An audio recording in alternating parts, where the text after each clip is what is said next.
আজ আমি ছোট্ট একটা গল্প দিয়ে আমার বক্তব্য শুরু করব।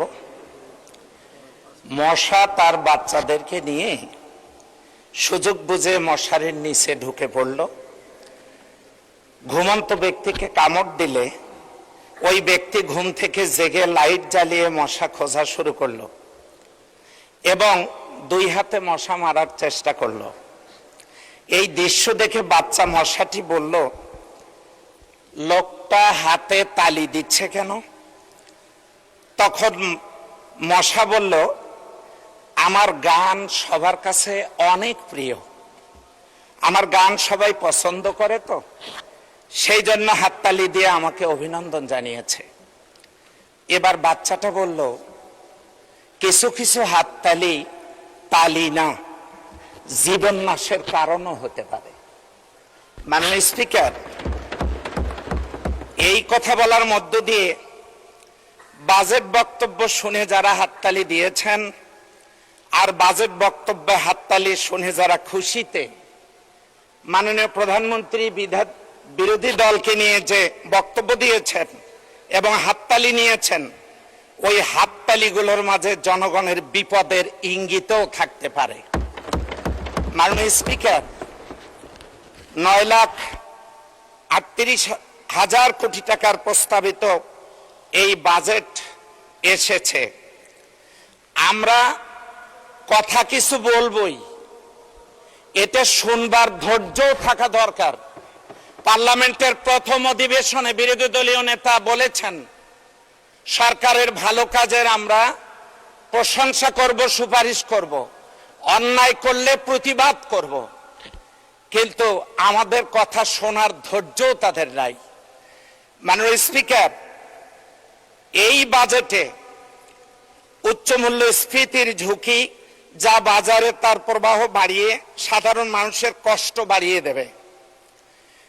ব্যাংকিং খাতের ভঙ্গুর দশা এবং খেলাপি ঋণ উত্তোলনে কার্যকর কোনো পদক্ষেপ নেই। বেসরকারি বিনিয়োগ বৃদ্ধির জন্য যে অনুকূল পরিবেশ দরকার তা বাজেটে নেই। মাননীয় স্পিকার, সরকারি দল যদি মনে করে থাকে বিরোধী দল অতীতের মতোই গৃহপালিত বিরোধী দল হিসেবে থাকবে, তাহলে এই ধারণাটা ভুল। বিরোধী দলকে তুচ্ছ তাচ্ছিল্য করে অনেক বক্তব্য দেয়া হয়েছে।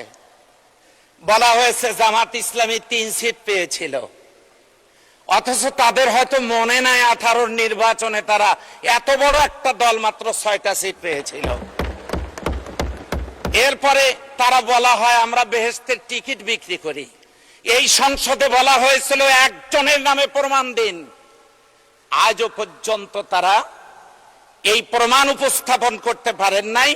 এই ভুয়া ঢোল বাজিয়ে চলছেন, জানি না এটা তারা কতদিন বাজাবেন। মাননীয় স্পিকার, আমি বিনয়ের সাথে বলতে চাই আমার এলাকার কিছু কথা। সেটা হচ্ছে এশিয়া মহাদেশের সর্ববৃহৎ কয়লার খনি আমার নির্বাচনী এলাকায়। বিদেশ থেকে উচ্চ মূল্যে কয়লা কেনার কথা বাজেটে এসছে, কিন্তু দেশের কয়লা দেশপ্রেম নিয়ে তোলার কোনো উদ্যোগ নেই।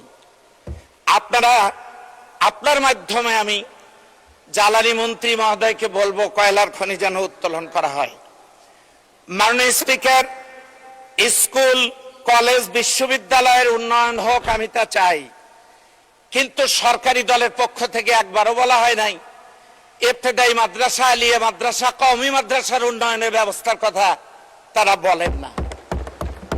মাননীয় স্পিকার, সংসদ লবিতে ঢোকার সময় দেখি আল্লাহর প্রতি আস্থা এবং বিশ্বাস বড় ভালো লাগে, কিন্তু ওই কোরআনেই, ওই আল্লাহর নাজিল করা কোরআনেই আছে মাননীয় স্পিকার, যে ওমা ইউগনি আনহু মালুহু ইযা তারাদ্দা, কারো পতন যখন নেমে আসবে কারিগরি সম্পদ আর ক্ষমতা কোনো কাজে লাগবে না। এটা আল্লাহর কোরআনের কথা। মাননীয় স্পিকার, সেই কারণে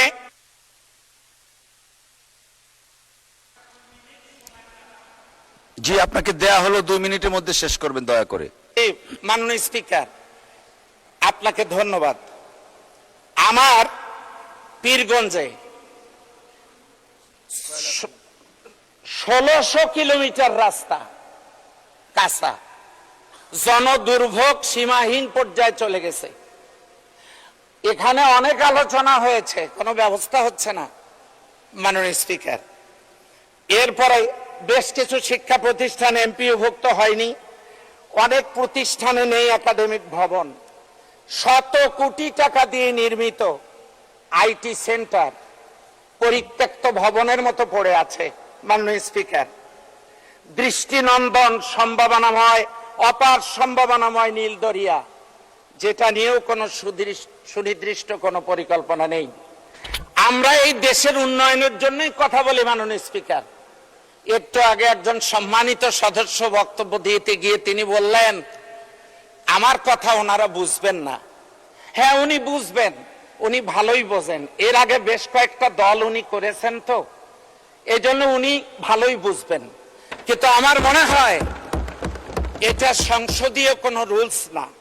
পরিশেষে আমি যেটা আপনাকে বিনয়ের সাথে অনুরোধ করতে চাই, আমার প্রস্তাবিত বিষয়গুলো যেহেতু 54 বছরে আলোর মুখ দেখেনি, আপনার মাধ্যমে বিষয়গুলো নিয়ে মহান সংসদে আমি উত্থাপন করছি।